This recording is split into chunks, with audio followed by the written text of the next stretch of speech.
All right, man. So it looks like we got a couple people on already anyway. Yeah. Man, so again, this is Brother Sharif with the Hour of Power. Go to Hour of Power, Sharif Hamid on YouTube, and subscribe and share. We got a lot of exciting things on there, a lot of informative information to lift the mind, body, and soul of our people. So tonight I have my longtime friend, I know him as Quick, Stanley. Long time no see, bro. So Yeah, how you been? man, hanging in there, man. Just trying to keep my head above water and take care of the family and enlighten the people, man. Yeah, no doubt. So people will be logging on and stuff, and I encourage anyone logging on, if you have any questions or comments, put them down there, and we'll try to acknowledge you and address any questions or comments you have for our good brother. So Brother Stanley, tell the listening audience how we met, because I mean you gave some insight on that that I wasn't even familiar with, just to show how far we go back, if as far back Um, as you remember. yeah, I actually met you early to mid '80s, I would say, at the Lighthouse, the overnight camp. Um, Yeah. they used to take us in the country for like a week or something like that, and we was in the same cabin in the same little. It was a few cabins up there, but me and you was in the same one, and we kind of started kicking it from there. Then we went to high school together, and stuff like that. But yeah, man, probably about 9, 10, 11 years old. Yeah. When I So, first, and that camp was, I think, in Lancaster, and they used to have us out in them cornfields, man. right, right. They had Yeah. the horseback riding. They had whatever. They had a lot of stuff for the kids back then. Yeah, I remember that, man. And so what do you remember about our days in the high school? High school's a little bit kind of blurry. Do you have any memories from when we used to kick it? I remember me, you, Abdul used to hang out a little bit. Yeah, Um, Mike you West. ain't far from my girlfriend at the time over around Maple Street, somewhere around that area. Well, see, I grew up on Maple Street, Okay, yeah, so yeah. so, so I know she was down the street from me, so yeah, Right. So right. I remember when I was over that way and stuff like that. But yeah, man, definitely go back a lot of years, man. Yeah, and I just remember you always, being positive no matter what was going on, always had a smile on your face and always comical, man. I mean, you used to light up my day, man. Man, man, appreciate it. I'm still the same. I'm humble. I mean, I Right, appreciate the thing God's given to me. right. So No doubt. so I was glad to, reconnect with you. I'm down here in North Carolina. That's one good thing about, Facebook. You get to reconnect with people and, try to use things in a positive way. So tell the people about what's going on with your new venture called Starlight TV. Um, Starlight TV, man, is what I'm trying to do. Is I'm trying to give back to the community and give a platform to like a lot of the young kids that's in the music or DJing. I interview them. I give them tips on how to get their music out there. I also interview political leaders in the community, business owners, um, restaurant owners, black hair salons. I did a hair salon. And basically what I'm doing is I go in, I ask them how to get started. If someone else wants to get into this business, how would they go about doing it? The importance of working for yourself. Um, a lot of different things like that. And there's nobody else around here that's doing it, so I have like my own lane. You know what I mean? I have people that want to get interviewed from Harrisburg, Lancaster. My biggest problem is keeping good content, keeping something that people want to see. A lot of people just want to get interviewed, but they might not really have nothing going on. So I have to like stay away from that a little bit. Right. But basically, what I'm doing, I have an editor, I have a manager, I have a cameraman, I have a co-host, and we just trying to help somebody. If you already at step 4 and I can get you to step 6, then Starlight TV, we did our job. But it's fun, I like being in front of the camera. I like chopping it up. I like talking about different issues. I like learning from people. I interviewed Dominic Chapman. He owns a financial like consulting firm, and he told me so much about credit and a lot of stuff that people wouldn't know, but they wouldn't know if they never tuned into Starlight TV to watch the interview. You know Right. what I'm saying? A lot of people just thought, well, he helps you with income tax, or he does this, or he does that, but he does a whole lot down there, man. Mm-hmm. Tell me, well, it sounds like you're kind of doing almost the same thing that I'm doing. You're just in a different a location because with the Hour of Power, I do the same thing. I've been, I interview different people, in the community, like you said, getting different perspectives and trying to put people, on the map. I interviewed some sisters down here at the hair salon. So man, we on the same page. Tell me about the people that you interviewed politically. How did that work out? And what was the content? With our interviewed Michael Helfrich, he's running for mayor, and I have bumped heads with him a couple times out and about in the community. So he's like sort of like I would consider him a friend of mine. We go way back a couple years now, and Now, I know him. I don't know. He grew up on West College Avenue. He's a little bit older than us. He might be 50 or early 50s. Okay. He's running for mayor now. Kim Bracey's the mayor now, but he's actually running for mayor. And he seen one of my interviews with Harry O and asked can he come on. I asked him. I said, "Do you want to do it downtown?" And he said, "Nah, I want to do it in your neighborhood." You know what I mean? I told him. I said, "Well, I'm from the hood. I'm from the South Side. I'm from the jungle. You know what I'm saying? I grew up on Duke Street." He said, "Fine, let's do it there." So I took him back to my neighborhood. I still go there every once in a while, and we did it right there. And we started on Maple Street. We walked down. I asked him a couple questions. Um, he responded. I was asking him about. We was talking about the youth, and we was talking about the relationship between the neighborhood and the police. And I told him I feel as though one of the biggest concerns I have about police in the neighborhood is that they're not from the neighborhood. Mm-hmm. So we're policed by people that's not from here, and when they come into the neighborhood, they already have their own objective of what's a gang member or what's a let's just say like if you was a policeman in our community, right, Sharif, and you Uh-huh. see my son doing something, right? That's maybe not real bad, but it's bad enough to catch your attention. Like we just spoke of, we go back since the lighthouse. Now, instead of locking my son up, you could say, well, that's quick, son. I know him. Let me take him home and let his dad know what he's doing. You know what I'm saying? But we don't have police in our community from our community. So they're already on, you know, the defensive when and he was telling me how it's like a test that you got to pass and certain things you got to do to become a police officer. And a lot of people in the community don't, want to be police officers, and that's one of the reasons why it's like that. But We had a couple deep conversations. Hold on, Sharif, you still there, brother? I think his phone died. Hold on. Let me see if I can find him. Oh, here we go.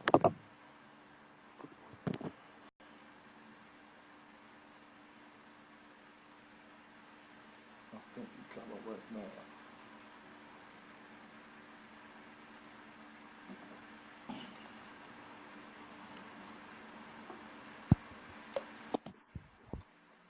There you There you go. go, What man. happened, man? I told you I live out in the country, man. So sorry about that.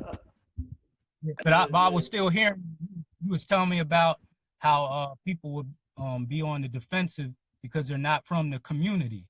Um, Right. Man, you see, you're educating me right now because when I first saw that you was doing Starlight TV, I thought everything you was doing was revolved around hip hop. So maybe that's because the interviews that I tuned into, because I did tune into a couple of your interviews, but I didn't know Right. you was going in like that, man. Oh yeah, see, I didn't want to be in one lane. You know what I Right. mean? Music to me, I've been doing music forever. So like that's like a passion of mine, and I know I can reach a lot of the youth with music. You know what I mean? Most of them they want to be rappers and they want to be gangsters. But if they can be a rapper first, then they won't worry about being a gangster. You Mm-hmm. feel what I'm saying? So I try to give them the other lane. If you don't give them the other lane, then they just gonna go the gangster route. You feel what I'm saying? So I interview some artists. I interview some business owners. For people that might want to start their own business, and I interviewed the city council president. Wow. Um, how is black business going there in New York? I don't get back there too much, maybe about once or twice a year. And I remember maybe about 2 years ago, I went there and it was like a cheesesteak place, catty corner to York High. And Yeah, then I came back like, a couple months later, then it was gone. And then I remember a brother had a soul food place, which there's no reason um there shouldn't be no soul food place in York. That was over there on Chestnut Street, yeah, on the that's not corner, either. yeah, on the corner of Chestnut and State Street, because I used to own a house over there. And then when I Yeah. went recently, that was gone. So like, what do you think's going on with the state of black business there in York? Um, I'm gonna say it's maybe supply and demand. I think the most thing with black restaurant owners is a lot of them don't be consistent. I think a lot of them have to go through a lot of different politics, and I think also they have support issues from Mm-hmm. the community. I don't think a lot of black people in Europe understand how important it is to keep money within the community. Right. You know what I'm saying? I don't think they understand the importance of if you need a plumber, maybe you call a black plumber first, or if you need an electrician, you feel what I'm saying? Keep the money in the community, which grows the community. Um, Right. I know a lot of businesses that come and go. I know a lot of people that might start one, that one don't work, start another one, or um, I know a lot of blacks that's getting into real estate now, that's buying property.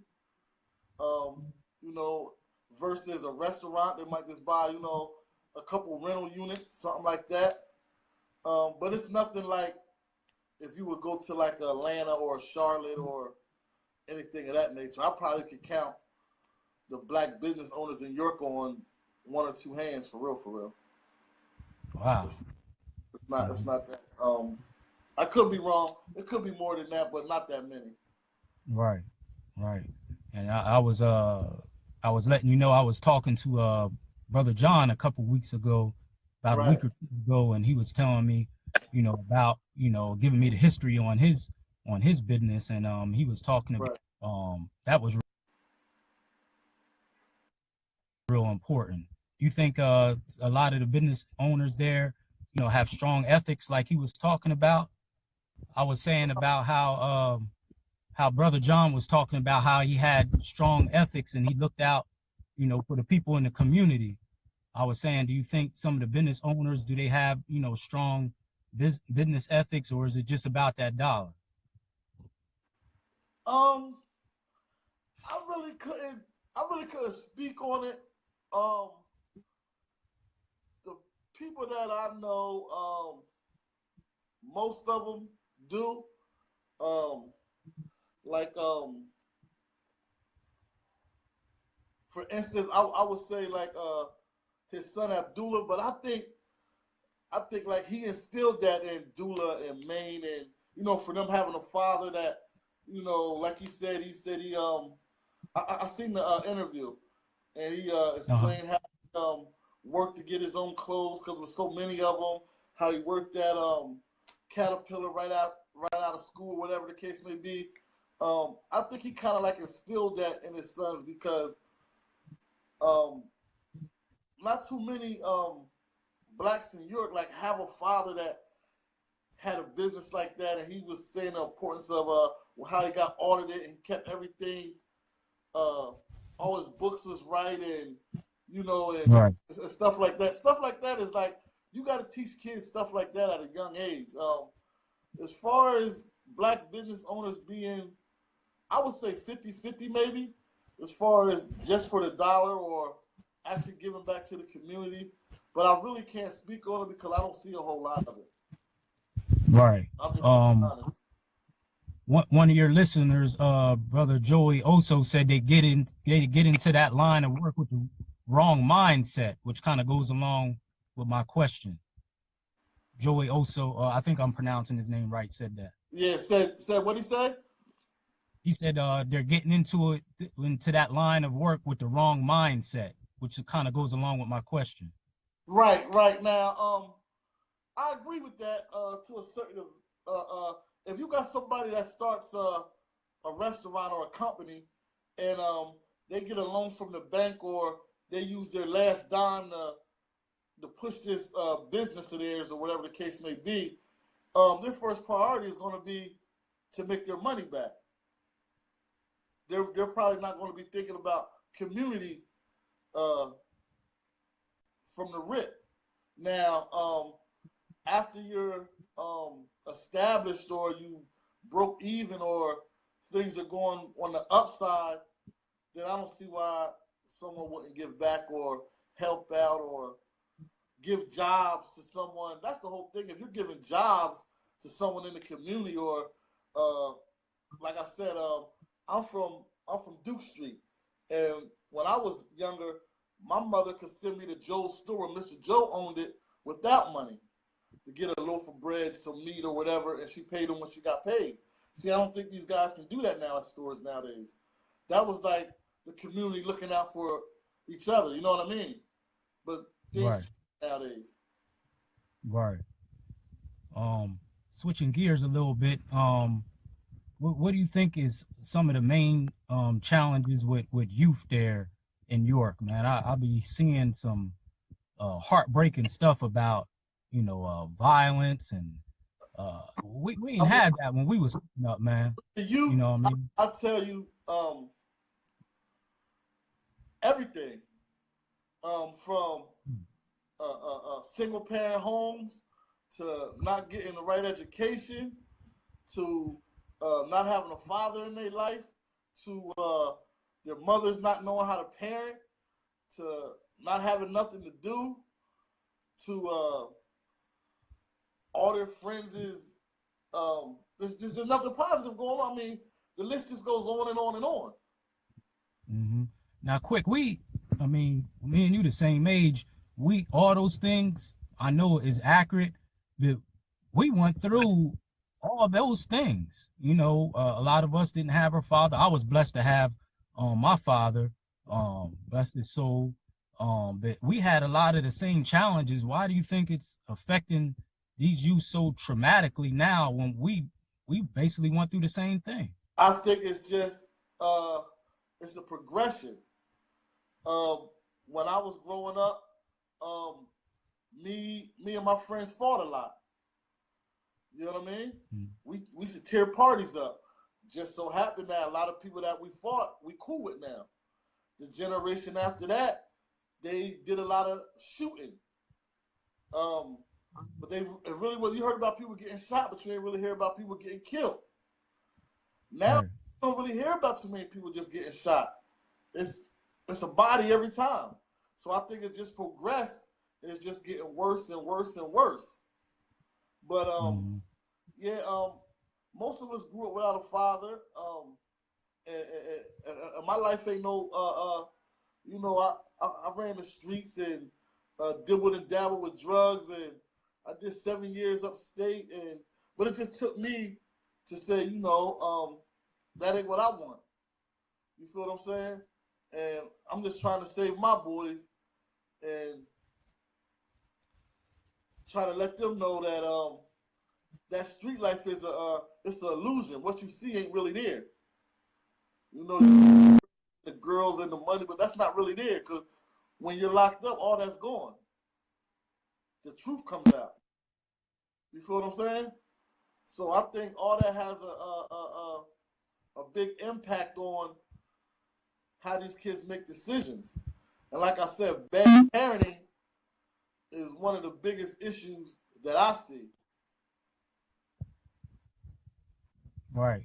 Um, what would you be able to tell the young people out there of how you made? Because I think you made a miraculous transformation, man. And I ain't just saying that because I know you. Um, Not too many people can go through, what you went through, and I don't know everything that you went through, and be able to be sitting where you are and be an inspiration. Like, what advice could you give to young people out here of how you changed everything around? Um, I always tell young people, rule number one, have common sense. You know what I'm saying? Mm-hmm. Have common sense. If you really ain't about that life, have common sense. It ain't nothing. Tell your friend that, look, man, I gotta go home to my mom. I can't do this, that, and the third. Don't be scared to, you know, to say no to a bad idea. Um, Other than that, um, look at what's going on around you. Look at all the kids that's getting killed and going to jail. Like, you can't be too much smarter than the last million guys that went to jail or the last 100 guys that got killed over nothing. Um, I would tell the young guys, like, um, if money's an issue, because a lot of people say about money. If money's the issue, a wise man always told me that there's a million hustles. There's a million ways to get money. Drugs is just one of them. So without drugs, you still got 999 ways to make a living for yourself. You feel what I'm saying? Um, Right. but I just feel as though in York, it's the thing to do. It's not too many people that's giving them positive. Like, the kids nowadays don't even have a place to go party. Like, when we was coming up, we might have had Zakey's or Broadway Cafe, or the kids don't even got nowhere to go hang out on a Friday or Saturday night. There's nowhere for young people to go. Not one spot, nowhere. So like on a Friday night, where are they at? They're not at home. What are they doing? Mm-hmm. You feel what I'm saying? There's And nothing for them to do. They don't see mm-hmm. nothing positive. Mm-hmm. Now we at least had the CA, the Princess Street Center, Vonnie Grimes Gym. Is any of the community places doing anything there for the youth to provide any kind of opportunities for them? Um, well, I talked to when I was talking to the community council president, Mike. He told me that they lost a lot of funding for that. I think the Salvation Army might have an after school program. Um, the CA ain't nowhere what it was when I was coming up. When I was coming up, I left Jackson School. I could go straight to the CA and play basketball, do whatever I wanted to do, clean up for a membership. I didn't have to pay Sonny Simpson, RIP, New York James.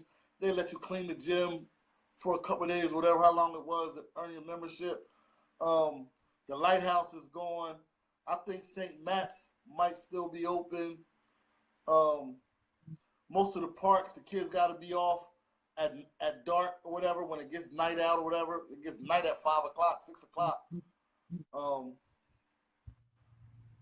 For the most part, a child that's 13 or 14 really doesn't have nothing positive to do after school or on the weekend unless they're going to like a York High football game or something of that nature. Maybe if they're in the sports or cheerleading or something like that. But if you're not athletic or, you know, anything like that, you're just a regular Joe, then you're probably just getting high and finding their way. Have with your interviews, quick, have you talked to any of the brothers there about possibly y'all getting together and having like some kind of mentoring group for these young boys? Has that ever crossed your mind, or have you ever brought that up? I was actually just talking to a friend of mine named Casper, and he was telling me about the Big Brother program that they got, and he was telling me it's a couple hours a week, and you could take the kids to the Ravens game and stuff like that. But what I want to do is I want to get the OGs that I know, that like Troy Breland that just came home. He did like 20-something years. Coleman did like 20-something years. Winter Ice is a pastor now. Like, the kids can only relate to people that been and felt their struggle, that made it out. If you've never been in their situation, then you really can't. I'm not saying that you can't tell them nothing, but they're not going to give you the respect that they would give somebody that they look up to and then turn themselves around. Right. So you saying? I would like. So you saying? Get with like some OGs that's like what I will call quote got some street credibility, that trains their life, and mentor to some kids. I know my boy Prop. He does a lot of poetry. He's active in the community, and you know, me and Prop go back a long way. He would be someone I would strongly would like to work with on a situation like that. But no, we don't have nothing like that. But I think I can pull it off, though. Definitely, man. And some of them brothers that you mentioned, are they willing to reach out to these young boys, or is that something you're working on? Well, I talked to like most of them. I haven't talked to Proc yet, but I talked to most of them, and they all saying, yeah, just give me the word. Let's sit down and put something together. And actually, I got an interview coming up where I'm gonna have all these brothers together, and we're gonna be sitting down. We're gonna be on Facebook Live, and we're gonna be taking questions, and we're gonna be talking about what we need to do to get this thing together. Man, that would be powerful, man. Definitely let me know, you know, when you do that. I mean, I know I'm down here, but my man Earl you know, Watt, he grew up with me in the trenches, changed his life around, doing positive things. I like to get him involved too. Good brother. When you talk to him, tell him to get a hold of Brother Sharif, because I was in contact with that good brother, then I lost, you know, contact with him, and I'm actually in contact with his cousin, and I want to connect you with Lafayette, which is his cousin. Yeah, I see Lafayette time to time. Yeah, me and him talk pretty often, and he is very interested in doing some things. He has some great ideas, and actually I'm trying, I don't want to blow it, but I'm trying to connect him with our good brother John. I just seen him log on. So maybe you can link up with Brother John, because the more the merrier. You right. know what I mean? You know, he has a lot of wisdom, and me and him have been talking, and I want to invite you. I'm gonna do a live interview with him, God willing, on the 25th of November there in York. I'm gonna come through, and I'm gonna be talking with Brother John. Yeah, I can get up with Yeah, so Ease. I get up with. I can holler at him tonight and uh, let him know. I give him your number and tell him to give you a call. yeah, All right. uh-huh. And I'm giving you a invite to come to the interview with me and Brother John on the 25th. Okay, I'll be there. Yeah, we just got to get a location that's definitely going to be on the 25th there in York. We're working on it as we speak. What? It ain't just going to be. Matter of fact, I just thought I'm gonna be in South Carolina November 25th. Oh, okay. Yeah, I'm Okay. in South Carolina for that whole weekend. Yeah, so I Okay. make it, brother. All right, but we still going to build, that still won't be my last time there, long as God keep me here. But whatever I can do, to help you out with some of these things, maybe I can, come there and give a talk or whatever. I ain't looking for no credit, no credit or anything, just to help build, because that's still my hometown. Right, right. Yeah. I appreciate it. Yes. Yeah, so we're gonna keep on building. Can you I don't want to keep you long. Can you tell the audience about our dear brother that just transitioned to the ancestors, Darrell Dortch? Can you tell us about your interaction with him? Um, Darrell Dortch to me was one of the purest brothers that I know. Um, Mm-hmm. he grew up around the corner from me. I grew up on Duke and College Avenue, and he grew up on College Avenue. His back door faced my back door. Wow. Of course, he was on the music scene with me. We used a lot of the same producers. One of my biggest, what hurt me so bad when he passed was, one, I was supposed to interview him on Starlight, and I never did. And for two, he always gave me like the utmost props with my like songs and records and whatever I put out. And I always supported him, but I never supported him as much as he supported me. You know what I mean? As sad as it to say, you feel what I'm saying? Now, Yeah. talent-wise, I witnessed this man freestyle off the top of his head for like, I don't know, maybe 30, 40 minutes. And I'm not talking about mumbling. I'm not talking about saying the same thing. I'm talking about kicking knowledge. So he definitely had a talent, but he was like kind of overlooked because nobody really took him serious at his craft. But I knew the man was very talented at what he could do. When I found out he passed, at first I didn't believe it.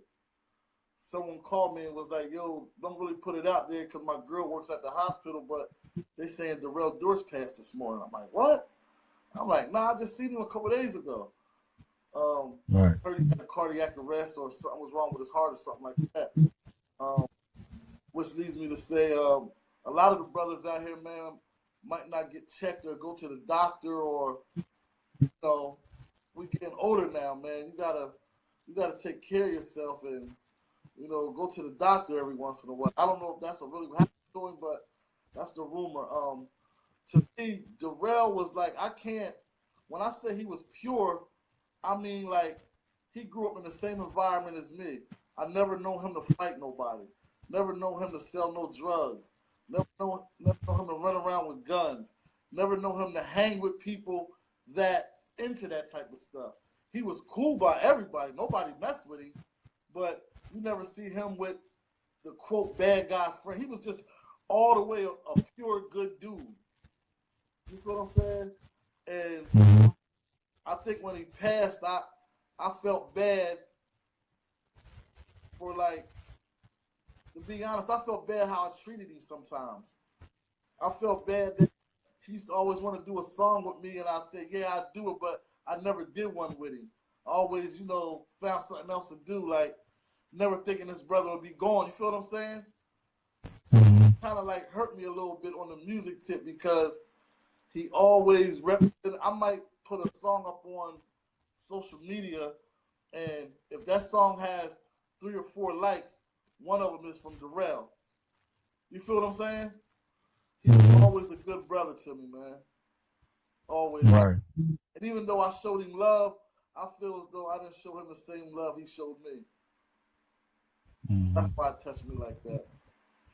Yeah. I mean, I'm not into the, music, like you guys were, but I always remember, him, like you said, kicking knowledge even back, in high school. He knew that's what I was into, like, the Black Power stuff. So he would always, kick a little line to me or whatever. Right. But I always had a positive, experience with him. And I wish, he could have been here longer to, like you said, really show, his talent and, what he was about. But, we Right. just got to appreciate people while they're here. I guess that's the, the lesson in that. Right. See, it wasn't that I knew he was talented, but Mm-hmm. most of my songs back then were uh, street records, hood records, um, money closing holes type things I'll be talking about, and I really didn't want Darrell getting on my record with the. I knew he was gonna come with knowledge.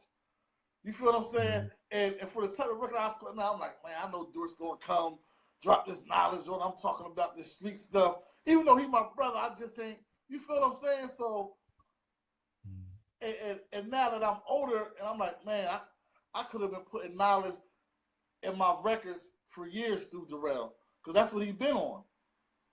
Mm-hmm. You feel what I'm saying? Right. So it took for the Mm-hmm. brother to pass for me to actually just like I was just sitting thinking to myself, like, man, I think about all the other people I did songs with out here, and some of them are not even half as good as he is, for real, for real.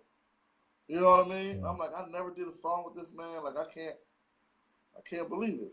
And me and him go Mm-hmm. way, way back, and he always supported me, always. Mm-hmm. Good, pure dude, man. You think that's the direction you want to go with your record label now, like that, that kind of flavor of music, with the knowledge, uplifting, telling things is going on in the world. You Uh, going in that direction? not, not, not, not 100%, but I Mm-hmm. would never like shut it down or Mm-hmm. or like try to stay away from it. Because the artist that you sent me that I listened to, um, he was dope. You know what I mean? He Mm-hmm. was spitting knowledge. He was dope.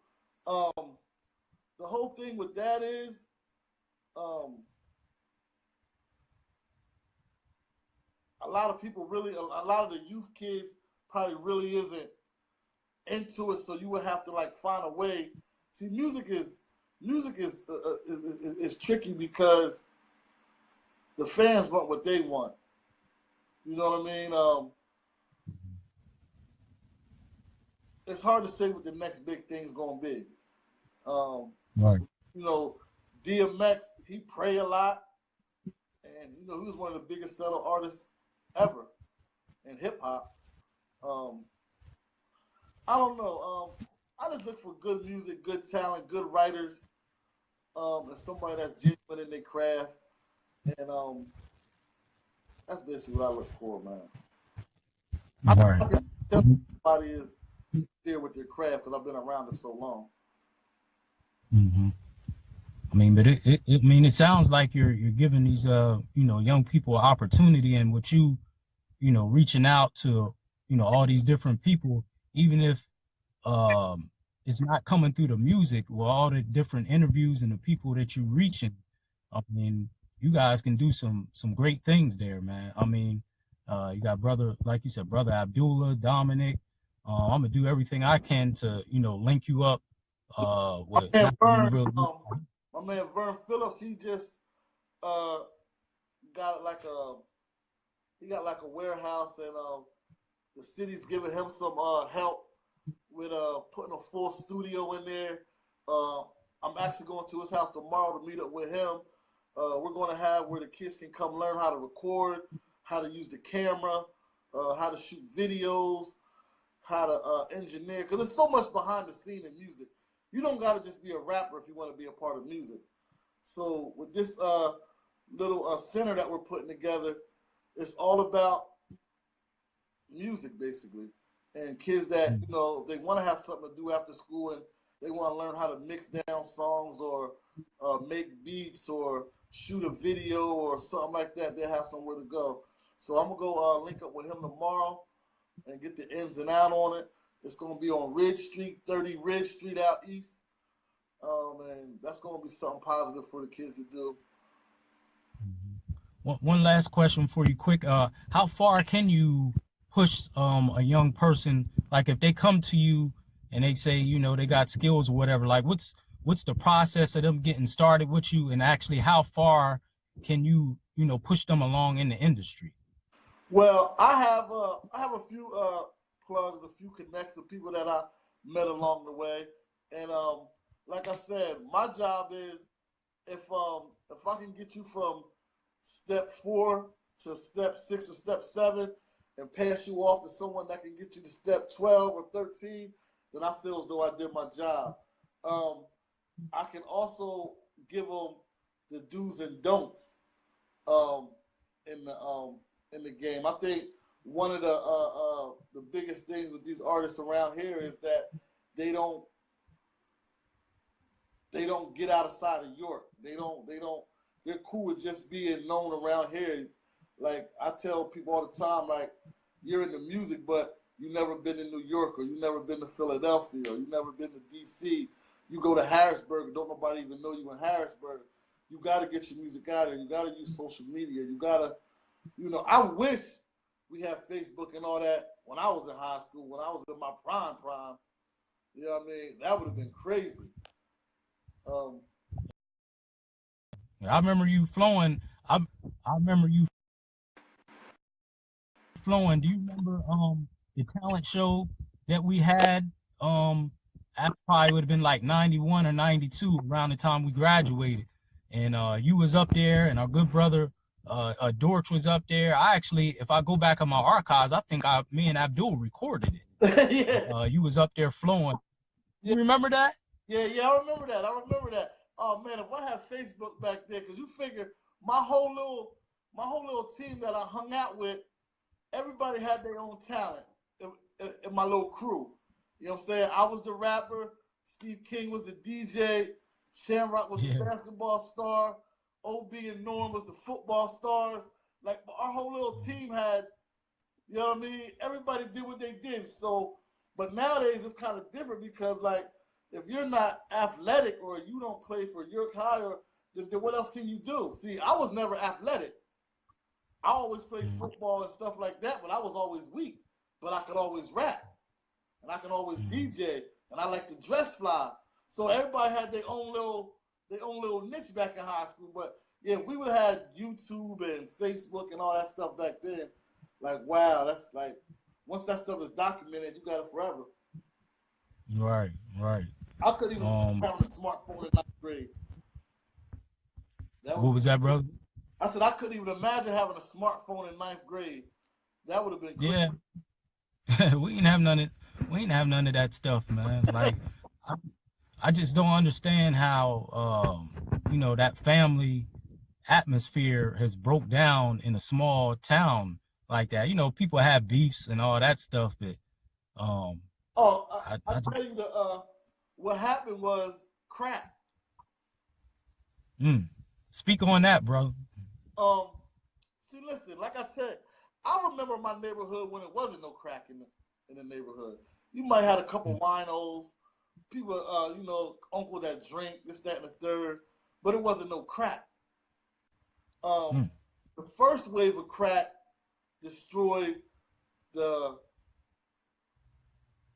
older generation to me, I would say. I guess their grandparents now, or, in their 50s or stuff like that. The first wave of crack destroyed them. The second wave of crack destroyed me and my friends. The first wave got addicted to using it. The second wave got addicted to selling it. You know what I mean? So after they turned the first wave into crackheads, then they turned the second wave into felons. Like I said, Troy Breland and these boys are just coming home from 20 years in the federal penitentiary for a little bit of crack. That's like Hmm. billions and millions of dollars worth of crack that these guys had. You feel what I'm saying? Mm-hmm. You These think guys that's by 20 design? some years for thousands of dollars worth of crack, maybe 5, 10,000. You know what I mean? Nothing that was worth that much time. So the first generation like made fiends or whatever you want to call them addicted to the actual drug. The second wave got addicted to the lifestyle, the money, the women, or whatever. But when they went to jail, now the women are forced to have all these kids to guys from out of town that's not even here no more. You got girls out here nowadays that might got 4 different kids, 2 from New Jersey, 1 from New York, 1 from Baltimore, and none of them been around since the 90s. You feel what I'm Hmm. saying? These are the kids that's 15 or 16 that's out here going crazy. Mm-hmm. You They think don't, that's by they design? don't even know their dad's side of the family. Hmm. You feel what I'm saying? Most of us grew up, we had our grandmom and grandmom on the mom's side, grandmom and grandmom on the dad's side. A lot of these kids out here in high school right now don't even know their dad's side of the family. Their dad is Yo Black from New York that was here in 91, 92. He's gone now. Mm-hmm. You know what I'm saying? So, But these so guys you, came here selling crack. They got caught in my area. They got caught being from a bigger city coming to a smaller city where there's more money at. That was the second wave. mm-hmm. That wave actually destroyed a lot of households, and the generation now is the third wave. The lost kids that don't have a father, or their father just got a hold of them in jail, or a situation like that. That one drug actually destroyed like 3 generations. Right. So you're saying, no matter what generation it was, it broke down the whole family structure, and then coming through when we were coming up, it broke down a lot of individuals that had a lot of potential. Right. I just missed it. I just missed it. Luckily, I had the type of mother and uncles and family that I had, because when I was 14, all the guys that I knew that was 16, 17 was smoking it. I didn't catch that wave. They was putting it in their weed, putting it in whatever they was turbing it with or mixing it with. But it wasn't a bad thing to them. As they got older, they start smoking it regular. Now, I can say now that a lot of them don't know more, but from that 90 to early 2000, they did. I just missed the wave. I caught the hustle part of it. The selling it, the walking around with guns, uh, these New York guys can't come on Maple Street, or these Connecticut guys can't come in the jungle. I could have got 20 years in jail. Maple Street's still there. I was Why on did the all them guys quit? huh? Why you think all guys start coming to a small place like York? I never understood that. Can you Well, break that? the power of the Because dollar. what you Our, say? the power of a dollar. Our rocks was $20. In New York, they might have been $2 or $3. Wow. And you got to realize a lot of these guys, when they came, they were kids too. They were 15, 16, 17, coming from a dysfunctional family in New York City or Philadelphia, wherever they were at. Mm-hmm. You know what I mean? So yeah, that one I drug just that's what broke down the community. As far as like you might have a someone that's in their early 20s that might not even remember the neighborhood without drugs in it. But I can remember um, my side of town before there was crack there, or mm-hmm. crackheads, or you see your friend's mom asking you for drugs, or your friend's grandmom, or your teacher, or I remember days before that. Mm-hmm. And you think with this influx of crack, is that what brought the violence? Because I can almost pinpoint around, when that violence started coming here. I remember our good brother, remember Lamin? Who, the men that got killed? Yeah, Yeah, I I remember remember. around that time, Yeah, around 88, 89, and that was from someone from out of town, if I remember right. And it was like after that, it was just like a wave of violence. You think that violence is connected to the crack cocaine that you're talking about? uh, yeah, but no.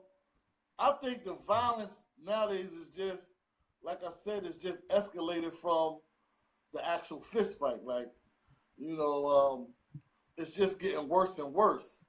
Um, Basically, what crack did, crack basically gave us the money to buy the weapons. I remember when the New York boys first start coming to York, me and my friends used to go to the jungle and beat them up. We didn't have guns, but they start shooting at us. Well, eventually, we start taking guns around there because they didn't want to fight us. We used to always say, Mm-hmm. boys can't fight, they just shoot. That was like our mentality. But the crazy thing about it is we wasn't even selling drugs then. We just wanted to fight them because they wasn't from here. You know, some childish shit, you know, stupid, but that was like how we was thinking at the time. You had other people that lived on other sides of town that didn't even want to come in town because they thought it was crazy back then.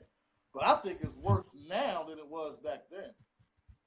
Mm-hmm. Are a lot of now down here in North Carolina, I work in substance abuse prevention and try to keep young people off of drugs, and I work in the school system.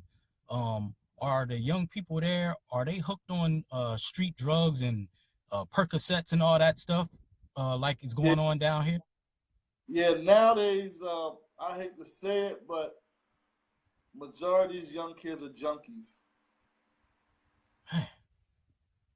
Yeah. Not See, not like I crack grew and up on I grew up on weed and beer from the Jackson pub.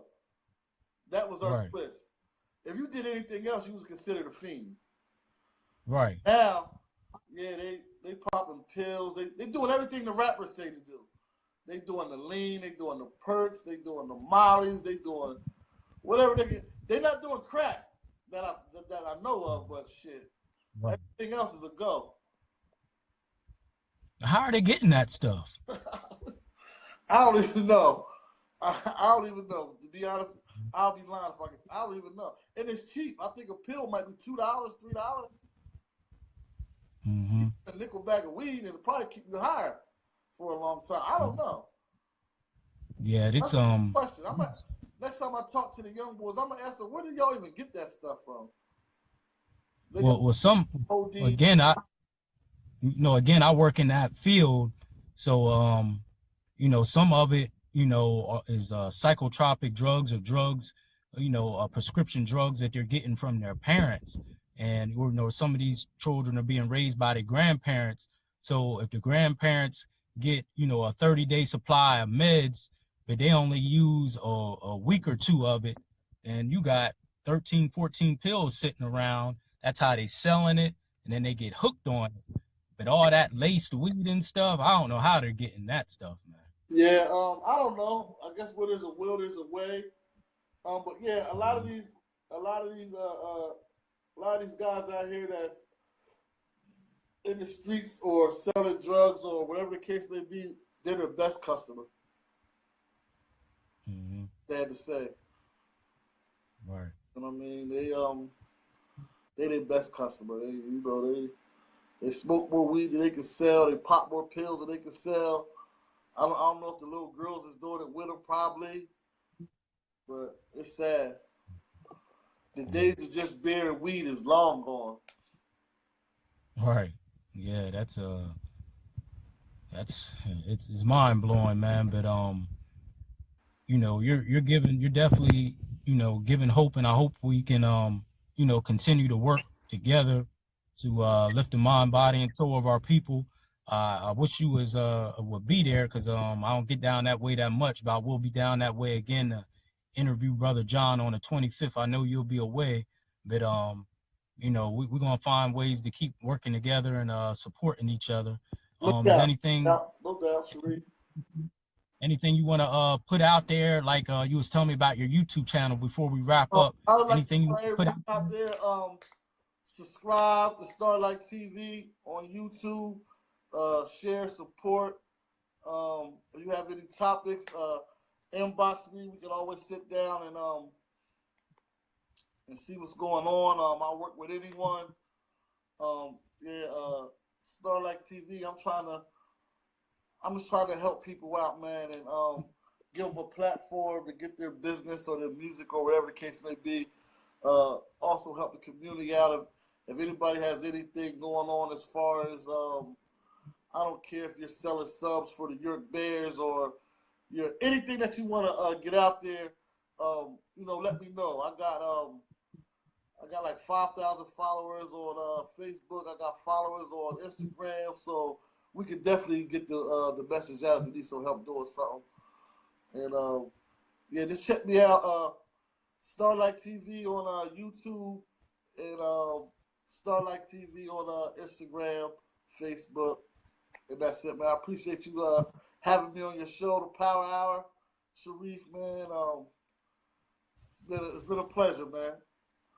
Yes, sir. So for the listening audience out there, that was our brother Quick's info, and I also have a YouTube channel. It's called The Hour of Power, Sharif Hameed. That's ShareefHameed on YouTube. Like he said, subscribe and share. I have a lot of different interviews, on there, and sometimes I do one-on-one talks, to lift the mind, body, and soul of our people. So it's been a pleasure, man. And you got my number.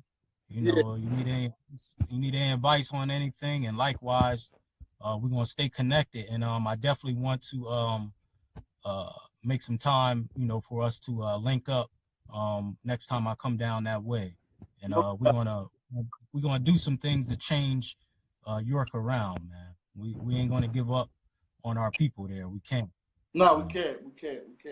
And I think it's a lot of people that feel the same way we do, but they really don't know how to get the ball rolling, just to get things started, because we got to do it for ourselves. Nobody else is going to do it for us. Right. And like I said, I'm gonna link you up with brother Loft there, which is Earl's cousin. And when you get a chance, I'd like you to try to hook up with brother John. He's real charged up about doing some positive things, with our young people, and doing some things, to uplift York and get it back on track. So those are definitely two people I want to link you up with. I think y'all can do some great things there, man. Yeah, no doubt. No, I have no problem. Yeah, I look up to brother John, man. He's one of, I think he might be one of the first black entrepreneurs that I met. By me, my grandmother, I had two grandmothers out Parkway. See, a lot of people don't know that. Like, I used to be out, I went to Smith. Both my grandma lived out there, so I used to be out Parkway for like years. Yeah, it was nothing like how it is today. But yeah, I went to Brother John's store plenty of time for my grandma, and I respect the man a whole lot. So I would definitely like to work with him and see if we can get these things turned around.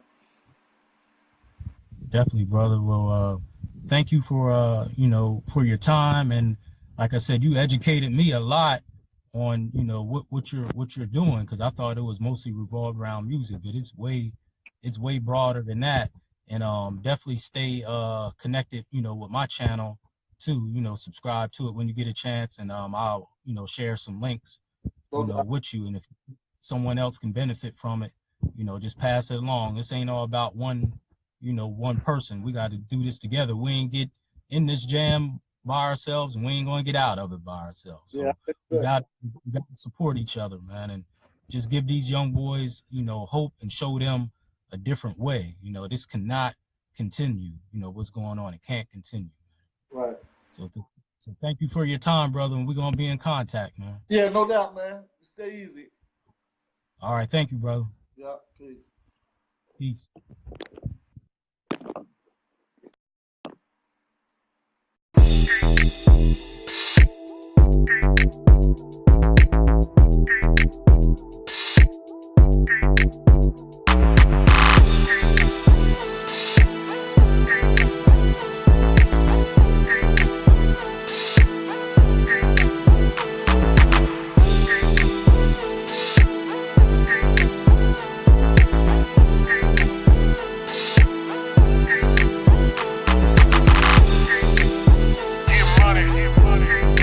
Get money.